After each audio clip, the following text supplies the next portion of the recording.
Want to disable the Xbox game bar in Windows 11? In this video, I will guide you step by step on how you can do that. First, you want to click on the search bar. Now, you want to type PowerShell. Once you find it, right-click on Windows PowerShell and choose Run as Administrator. In the PowerShell window, type this command exactly as you see it on the screen. Get-app-x-package space dash all users space Microsoft dot Xbox gaming overlay space. Now put in a vertical bar space remove dash app x package. Once you have typed in exactly like this, press enter. Now wait for the process to finish. You'll see it initialize and complete. After that, when you press Windows plus G, the game bar won't open anymore.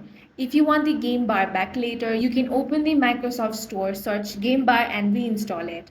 That's all for this video. If you found it useful, make sure to hit the like button and subscribe for more videos like this.